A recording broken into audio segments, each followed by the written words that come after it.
again. This is the debrief. We've got Paul from the Falcon Blues, as always. Make sure you go and watch their match reaction last night. It was really, really good. It was not long, 6-7 minutes, just detailed. Just you can genuinely hear the disappointment in Paul and Dave's face. But you know, there was positive shots at the back of it, getting a point. So, Paul, great to have you on as always, mate. You all right? Not too bad, thanks for having me on, mate. Yeah, not too bad. I think my voice is starting to come back a bit now. Mate, I don't know about you, but literally, at moments in that first and that second half, I was there. I was screaming at some of the passes and the poor touches. Like, I was going mad, and then they just bring you back in, don't they? The corners, the little bit of aggression. I thought Rondon coming on made a big difference, but. What did you make of last night?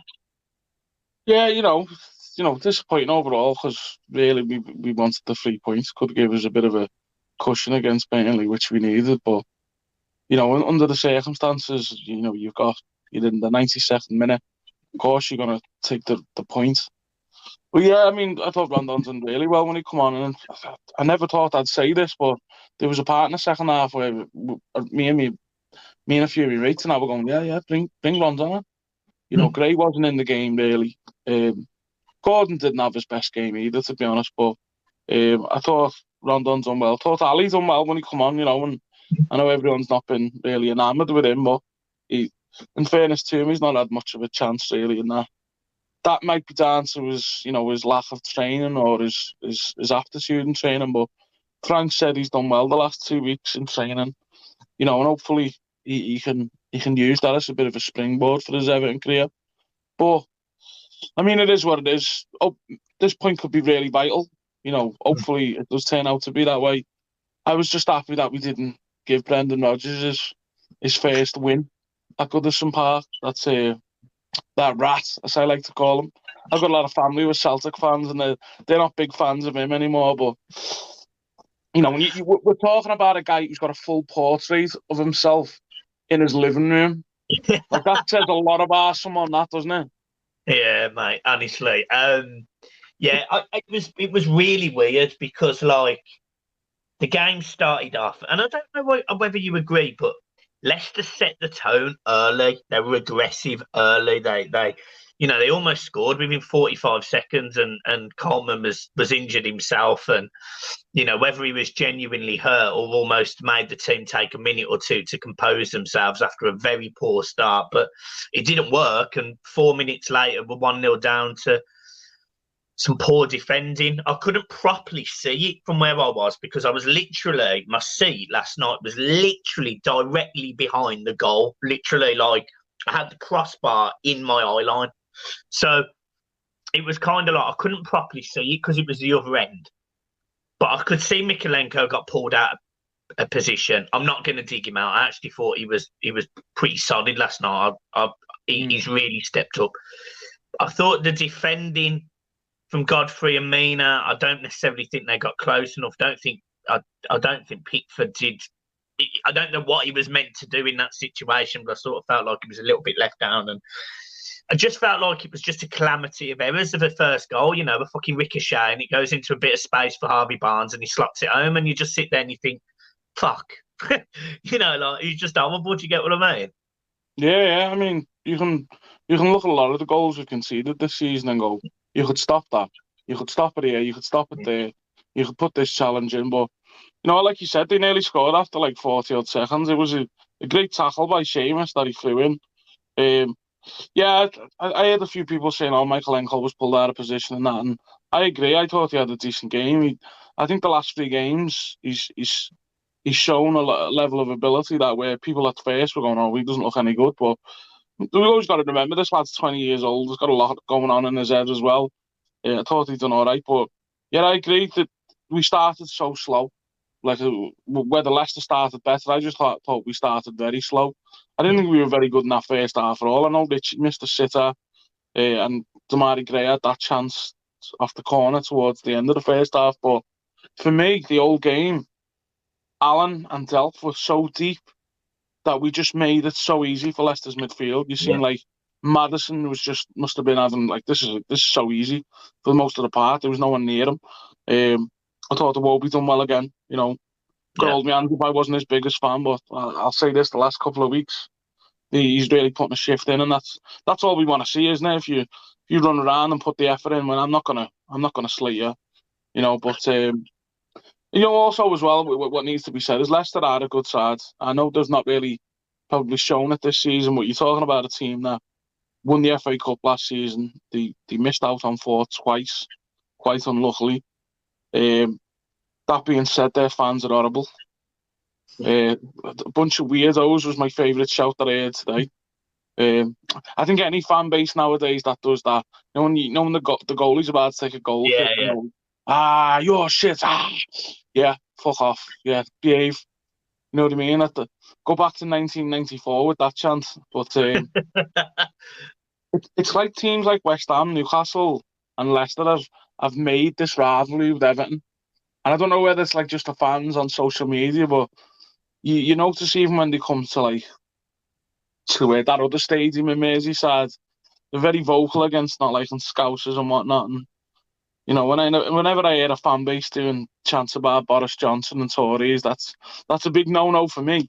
Yeah, well, obviously, like it made me laugh because it really riles me. Obviously, I'm not a Scouser. My dad is a Scouser. Like my family are Scousers, still live in Seaforth, etc., and the docks. And you know, like my granddad worked on the docks. He was a merchant sailor out and in and out of Liverpool. So, you know, it's sort of, although I am Brummy, I feel like my heart is in Liverpool, and I've always said that. But it really annoys me when fan bases sit there and they, you know, like feed the Scousers and things, and I sit there and I just think, literally,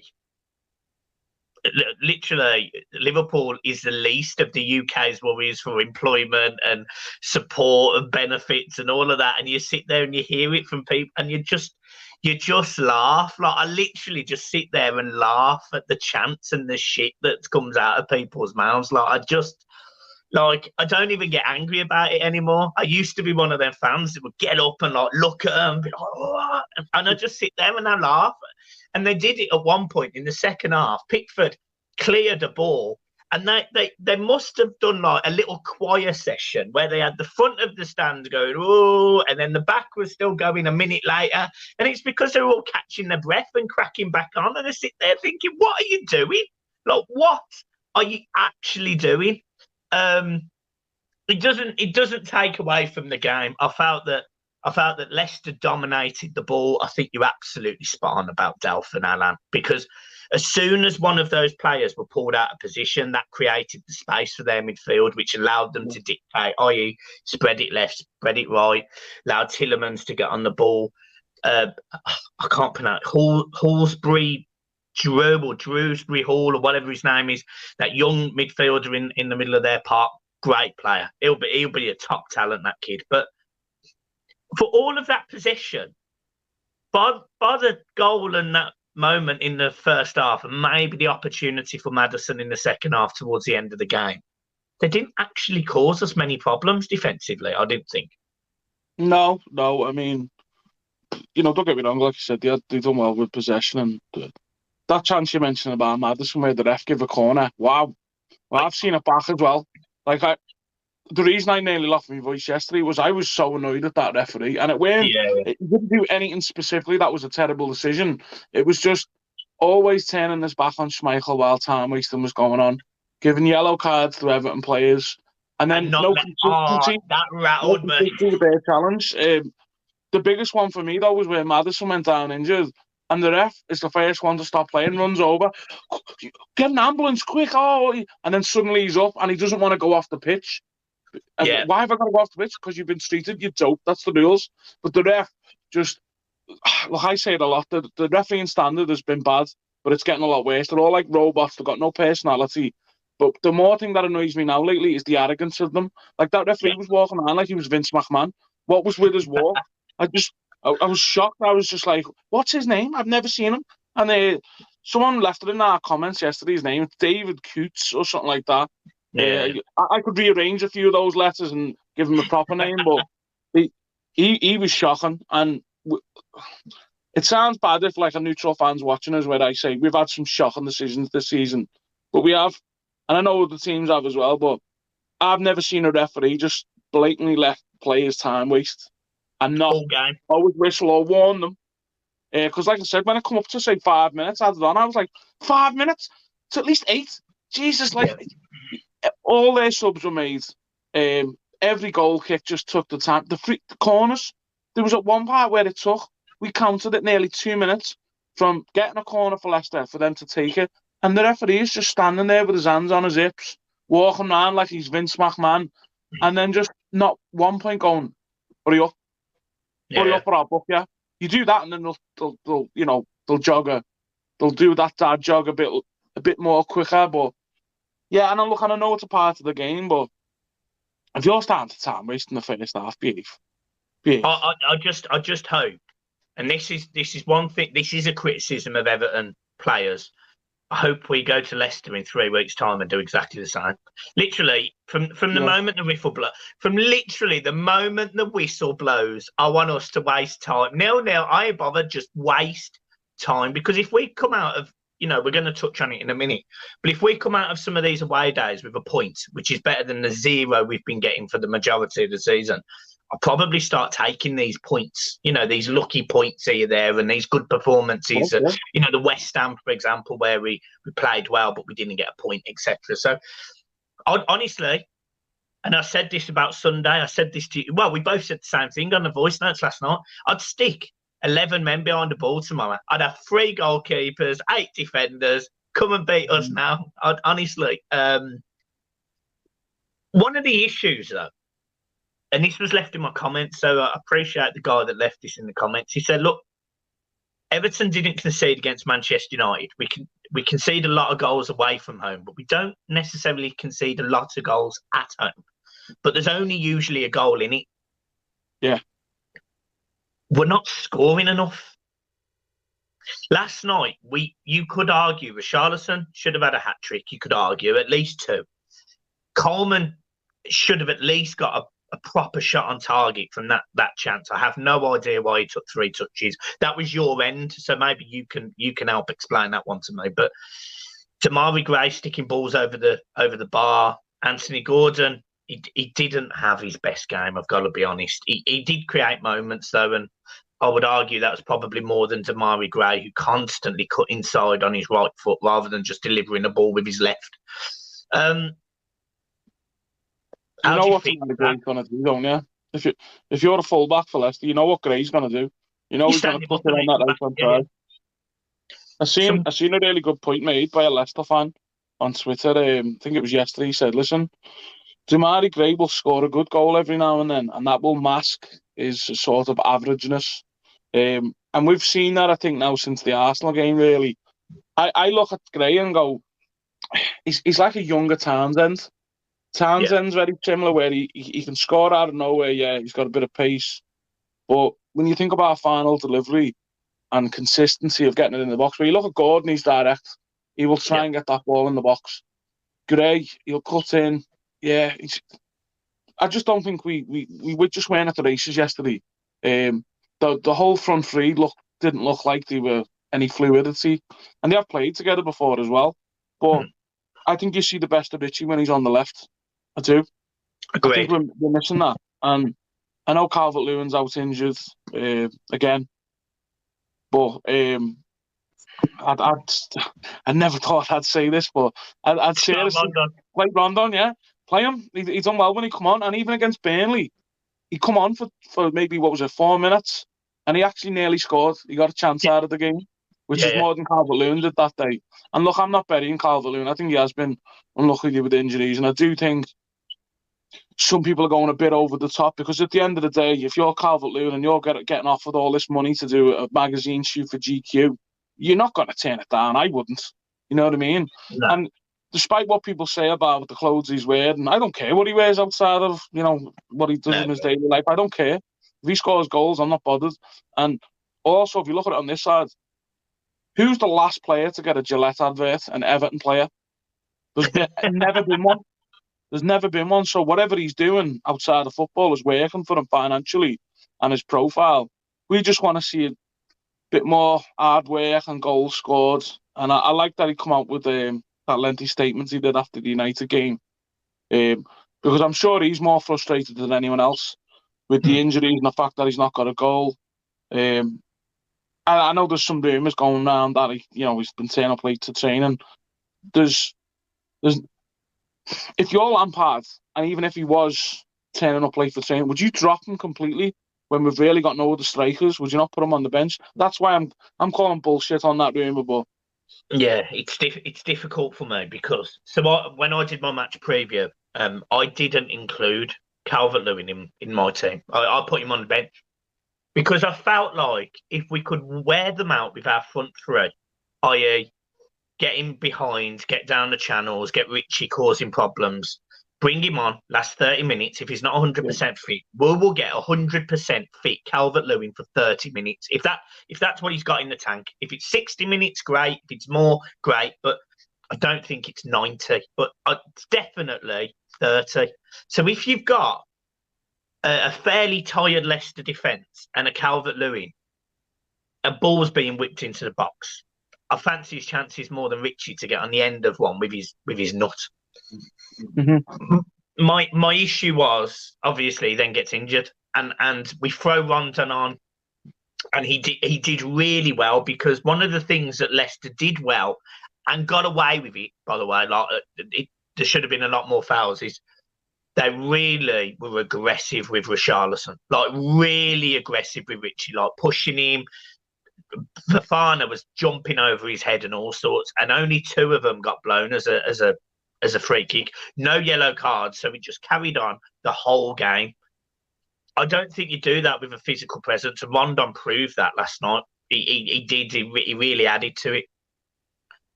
The issue for me was the goals. I don't understand why we can't score more than 1 goal at home. I don't get it. Yeah, I mean, look back to last season, especially the early start of the season under Ancelotti, and I think we got 5 goals 5, past West Brom, 4 past 3. Brighton. Yeah. So you can see that the squad is lacking confidence, and Lampard's had a tough job. What happened with Koeman's? Because you would have saw Coleman's, I'm guessing. What happened with it? Because I couldn't speak when I was. Yeah, his chance. It just looked like I just think he couldn't get the ball out from under his feet, really. But I think we were all doing the same thing. Just shoot. You know what I mean? I remember the Coleman of old, where he scored quite a lot of goals. But we've always got to remember he's not that player. He's had one horrific injury as well. But I didn't think Coleman did too bad yesterday, to be honest. That challenge early doors was a good one.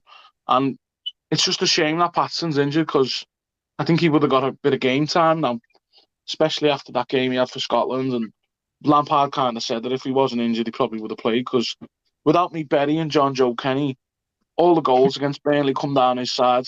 And especially, I think it was the second one they scored, they really did just skin him. And it was so easy to get past him. And look, don't get me wrong, I know the kid's an Evertonian, he tries his hardest, but I don't think he's good enough. And no. It's more of a lack. It's more of a lack of a failure of the club that we've not sort of brought in a replacement sooner for Seamus, and that he's had to sort of be the guy who's still playing week in, week out, because he shouldn't be, should he? You know what I mean? I still think he's got a role to play. Obviously, he's the captain, isn't he? And he's important to the squad. But yeah, I don't know. That defence still worries me. Even though Mina come back and look, I know Mina didn't look great, but again, he's been out for a while as well. It's hard to come back in and be fully sharp and stuff. It was nice to see him last the 90 minutes though. I don't think he'd be able to do the same on Sunday though, because not only are you playing one of the best teams in Europe, which it disheartens me to say that, but it's true. They run at you. You know what I mean? They've got players that run at you, and I think doing the 90 minutes yesterday and doing it again at Anfield, they are going to run us ragged. And the problem I see with Liverpool is, I don't know how they do it. What is it, Klopper's aid? Have they got Lance Armstrong as the physio or something? They never look tired. And yeah, I saw a tweet. I saw a tweet saying they were drinking something like Mount Sabutamol or something. It was killing me. It killed me. I seen someone the other day saying, call them Lance Armstrong FC, which made me laugh. Yeah, that's what I mean. It's just like, yeah, mate. And the problem is you'll never find out because they're a top six club. You'll never find out. You'll never, ever, ever. And I reckon if there was a probe into English football, oh my God, it'd be finished. The Premier League would be finished for fraud, all sorts. Talking about Sunday, obviously, I almost want to write this game off. And that sounds awful to say because, look, like you, I never want to go to Anfield and have my belly tickled. I want to go there. I want to be aggressive. I want to be in their faces for 95 minutes, and I want Everton to come out.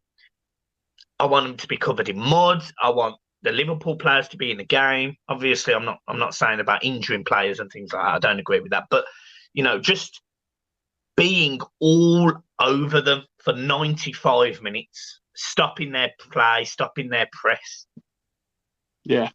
But I am terrified of this game. Like, I genuinely am terrified because if Leicester can dominate us possession-wise, like they did last night, and Liverpool can dominate anyone, oh God, I hate thinking about it.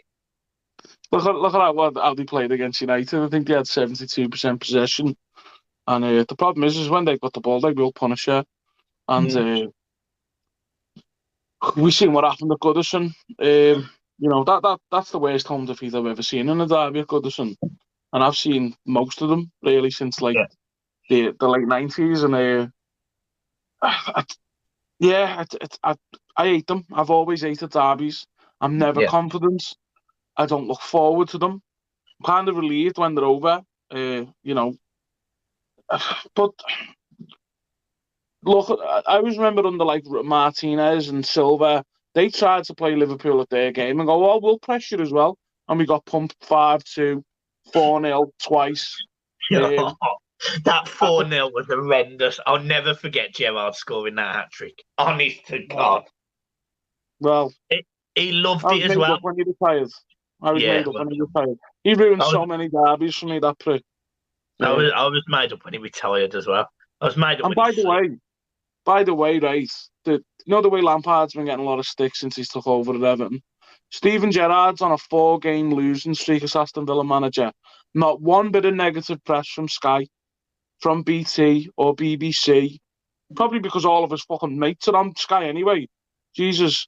Sky's hilarious to me. That the League Cup final when it was Liverpool and Chelsea, you had Kelly Dalglish as the presenter, Jamie Carragher, Jamie Redknapp, Souness, and Hasselbanks for Chelsea. I was that unbiased at all. It's just ridiculous. Sometimes it's horrendous. And look, don't get me wrong, I quite like Carragher as a pundit. I think he's an awful commentator because all he does is shout and scream. And fucking hell, when Liverpool score once, I remember once he celebrated going, come on, you dancer. And it's like, you are a commentator getting paid to talk about what's on the game, not support the one team. No. Jeez. But anyway, that's my rant on Sky anyway. LFC TV. LFC TV. What do you what do you want to see from the Everton players going to Liverpool? What do you want to... Just a bit of commitment. Just a bit of commitment, really. Don't let players take the piss out of you. Yes, they are a good side, but they're certainly not unbeatable. I think people need to remember that we won there 2-0 last season, which is again something that's brushed over by the media. And then I know Liverpool will turn around and go, oh, but we didn't have our fans there. And I went, oh yeah, you were the only side that had that disadvantage, weren't you? Fucking hell. But just a bit of commitment, play for the shirt. I'm not expecting us to get a result, but I don't want to see us get pumped 4-0 and 5-0 again. I really don't. And you know what? imagine this. Just imagine. I'm not even saying imagine us winning. Imagine us just even nicking a draw. How big it could be for us, you know. But at the end of the day, they're fighting for the league title here. So they're going to be looking for blood straight away. And Klopp's a good manager, let's be honest. And he'll know Everton's weaknesses, and we can all see them as well. They'll be out to hurt us early. They will. And I think what Everton needs to do is they really need to just weather that first 15 minutes. We need to just null that crowd. I mean, it's not too hard to null that crowd, you know. They're all on their iPads anyway, and, you know, looking at the tourist information. And, you know, Liverpool is the only club I know that give out song books for chants. I know. Like that, I find that hilarious. Really, like. Oh, I tell you what, though, I am going to mention one thing about Everton actually that I thought last night was a bit cheesy, and I understand why they did it. So I love Z cars. I love it. I think it gets the crowd going. I understand why the siren's not there, etc. I get that. I understand that, but I love Z cars. So after they played Z cars, they played Under the Lights. And I sat there and I was like, nah. Nah. I couldn't like the song. I was like, I don't know why you've done that. Like, I know we're playing Under the Lights. I get it, I understand. But it's like we went from traditional to like mid 2018s or whatever it was. I just sat there like, nah, turn that off, finish that. And I was almost expecting the floodlights to start flashing and turn it into like a party. It was just, I was like, I couldn't deal with that. So the new stadium will have that. The new stadium will have those flashing lights. A lot of the modern ones do. Yeah. You're talking about Everton being cringy. I had not an argument, let's say a heated debate with one of my friends about 2 years ago, where I was saying, do you remember the song Blue Dabba by Eiffel 65? Yeah. Like, there was a small time in history, it was David Moyes' first full season, where if Everton had scored, they'd play that song at Goodison. It only lasted maybe 4 or 5 games, and then I think the fans just revolted on it. And he's going, that never happens. That never happens. I had the season ticket then as well. And I'm going, yeah, it did. And it's one of them where you go, Google it, and there it was. It was on Blue Keepers forums. It happened only a handful of times, and then I just think Everton fans are like, nah, we're not having that. It's like when Bolton used to play James Brown when they scored. Oh, yeah, I hate it. You know. I mean, don't get me wrong. Like, I'm into like I love a bit of Faithless. I love how I'm not against the music, but that song, I just sat there like, literally, you're doing the opposite. Well, you personally to me, because it's not new enough for like fans to be like, yeah, come on, we're up for this, like, you know, go on a sex mad one. But it's not old enough for us to not know what it is. So when we're sitting there and I'm hearing Under the Lights, Baby, and I'm like, nah, you fucking kidding me. So I honestly, I don't want to hit when we play Palace at Goodison midweek. I just don't want to hear it. I don't want to see that. That's midweek as well, isn't it? It's Thursday, yeah, it's a Thursday. Because we remember we play. I think we play something like 2 games in 3 days. Yeah, it's ridiculous. The FA have really fucked us really in far as like just getting players rest and stuff like that. But let's be honest, the only teams they're concerned about in that regards is the top 6. Well, they're not even the top 6 anymore, are they? The big 6. The big 6, yeah. It'll be interesting. Hang on. I think this might be the first season in a long time that they actually are in the top 6. Yeah, it is, yeah. I'm sort of hoping. I am hoping that someone sort of crashes into it just so we can. But I don't think West Ham might. West Ham are there, I think so. I wanted to ask you your opinion on West Ham, and I know it's nothing to do with Everton. I know it isn't, but it's David Moyes, and a lot of people wouldn't have had him back. A lot of people didn't like the way he left. I didn't like the way he left. I didn't like the fact that essentially he'd sort of gone behind our back for 6 months. He has this little cozy chat with his friend Ferguson, and then he tells us he's leaving a week before the end of the season. Then he comes in and makes them moves for Fellaini and Baines, which I thought were a disgrace. He then makes comments after. But I do feel like recently, well, not recently, before his West Ham move, when he went on Sky and he was speaking about the passion and what Everton fans want, I still did feel like he at least understood us. Would you have had him back?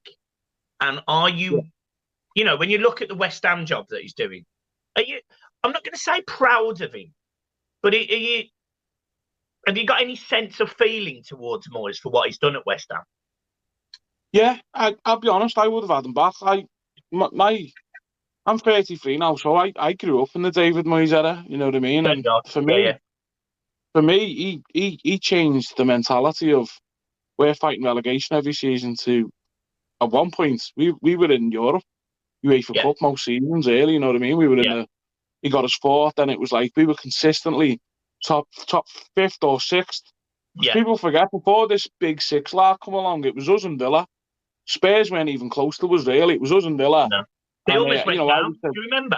Do you remember Spurs under David Play? Yeah. But, you know, I think Moyes always did a good job. And I know, I agree with, like, the way he went was a bit. But at the same time, I think if you look back in time, there's not going to be many managers that would have turned down the opportunity to succeed Alex Ferguson. And I know we did speak with him beforehand, and they call it tapping up, but it does happen all the time. It still happens now. It happens with players. And, you know, obviously they're both Glaswegians, aren't they, and the Scottish and whatnot. I remember them arguing on the touchline when we beat them 1-0 when we finished fourth. And, I remember. They asked David Moyes, so what happened there? Because there was a few swear words. He went, nah, we were just having a heated Celtic exchange, that was all. But I think I'm happy to see that his reputation's been a bit repaired, because if you give Moyes a bit of time, he will stabilise the club and he gives you a bit of identity, makes you hard to beat. The United job was a tough job when he took over, and he only got to make 2 signings. That squad was aging, and what didn't help was he had gobshites like Rio Ferdinand. I read a few years ago some of the, you know, the clips from his books that he put in the newspaper, and Rio Ferdinand's gone, yeah, David Moyes said we can't have chips for lunch at United, and that's a disgrace, and he upset us all. It's like, Rio, you can have chips at home, you know, mate. You're the vice captain, and you're moaning because you can't have chips for lunch. Are you for real? So you think when he's got to put up with gobshites like that? I hate Rio Ferdinand because I seen him the other day. No, it was not the other day. It was a few months ago on his podcast. He was ripping into Phil Jones, saying, Phil Jones, he's took a big contract and he's not letting young players have a go. What did Rio Ferdinand go to QPR for? Was it to play? Was it his dream to play at QPR? No, he went because he got a final big payday. And were you not taking money away or chances from young players? Fucking hypocrite. I don't know how I've went on to Rio there anyway, but yeah, I was happy to see Moyes sort of repair his, because like I said, I think he's took tough jobs. The United job, I think anyone was as you can see now, Moyes didn't do a bad job compared to the rest of them. No, Real Sociedad was a tough job. The Sunderland job, I don't think God himself could have saved Sunderland. Yeah, but there's a part of me that wants them to win the Europa League. You know what I mean? Yeah. It's weird, isn't it? It's weird because I sit here and I said that I'd have Moyes back, but I also said that I understand why a lot of people wouldn't, because they don't want to go back on old history. But I think there's a lot of people out there that would take Ancelotti back if he was sacked at Madrid. I think there's a lot of people that would.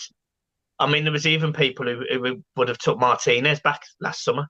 Or even in January when Rafa went, there was people that wanted Martinez back, and I sort of sit there and I just think it's clear at times that maybe the boards and the structure of the club might actually be the issue more so than the managers. I'm not saying the managers are great, but you know, when you look at Marco Silva's just bought up Fulham, he played really good football with Hull. before Everton tapped him up, Watford were 5th.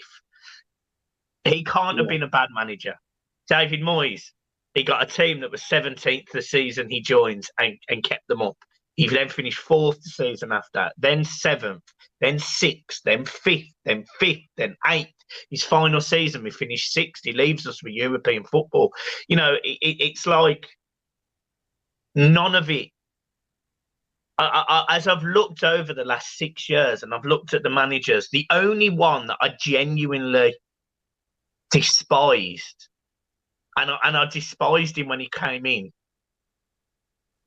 was Koeman. I couldn't stand him. The moment he joined, when his first press conference, he called me out and he didn't say us. He called us Everton. He said, and when you like you'll do it with with the Falcon. You'll say we, you'll say us, you'll say our collective, our group. I almost felt like he was keeping himself separate from Everton, and I never bought into him. I even respected Allardyce more than Koeman. Yeah, Koeman was always, I think, looking at Everton as a stepping stone. I've never known a manager to fail upwards like Koeman has. Gets sacked by us, gets the Dutch job, then he gets the Barcelona job, gets sacked from that. Now he's the Dutch manager again. I think Koeman's a bit of a fraud, to be honest. You know what I mean? Very arrogant as well.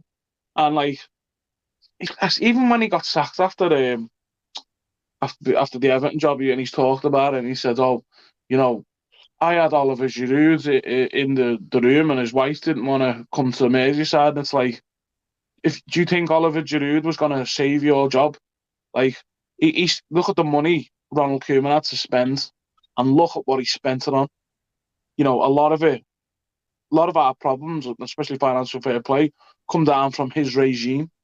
You know, I think who's still here? You know, Keane's still here. Michael Keane. Wow. Pickford. That's about it, really, isn't it?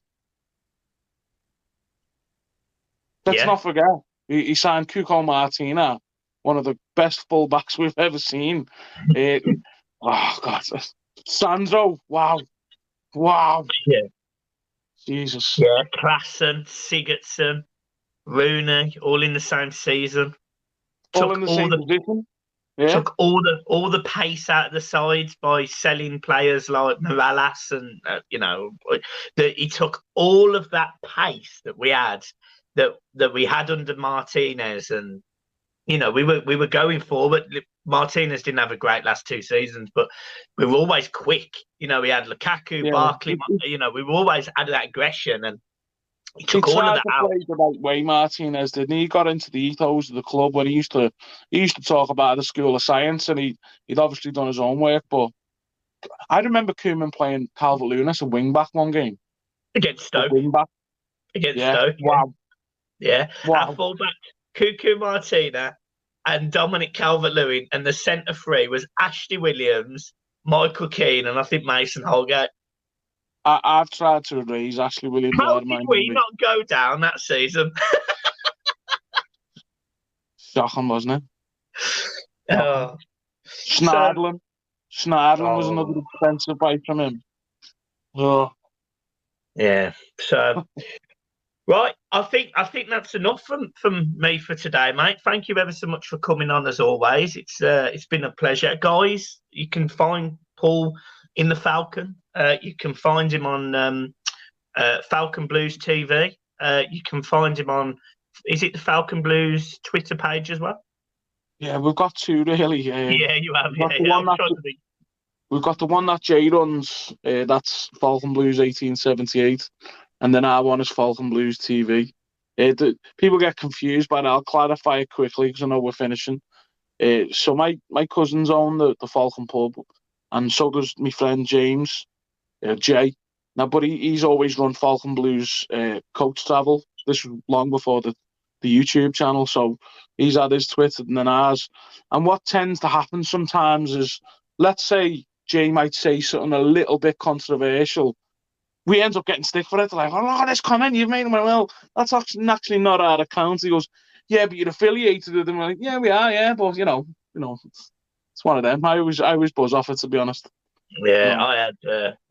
I've had a couple on here, mate. I've had a couple on here from guests that have said things, and it's gone on Twitter, and as soon as it gets on Twitter in a negative way, you cancel, don't you? You Yeah, cancel. yeah. The cancel culture, they always try and do it, don't they? It's never Evertonians who are wanting the cancel culture, though. It's usually like some Twitter handle called Kloppaholic, and the avatar is Firmino or something. You know. Oh, I don't know. I don't know, mate. I've had plenty of Evertonian accounts try to cancel me. Trust me. My God. Welcome. Right. Yeah, guys, it's been a pleasure. Make sure you go and subscribe. That's it's horses for courses. Paul's got some great videos on there. Last night's match reaction was brilliant, Paul. Honestly, it was really good. It was nice because when I drive home, I've got a playlist, and the playlist I've got is literally all of the Everton content creators who have got YouTube channels. It's in one place. So when the match reactions come out, and you sort of get them, don't you? Like every 20 minutes, someone else has put one on, etc. Like mine would have gone out quite late last night because travelling, etc. And I think Rosie's come out first. It was only a short one, couple of minutes, and I thought she was bang on. Then I watched yours, thought it was bang on. Then you have a few videos from Toffee TV because they do, I think, 3 or 4 reactions. So I watch all of them. The Galactic Empire. Yeah. Topped out And to be fair, last night it was kind of like it was almost like between all of us, we'd all watched different bits of the games and took positives from different bits. It's like, for example, you and the I think it was Ped. I think you both said that Koeman played fairly well, and I think Ped gave him like a 6.5 out of 5, in his play range. I thought it was shit last night. But Yeah.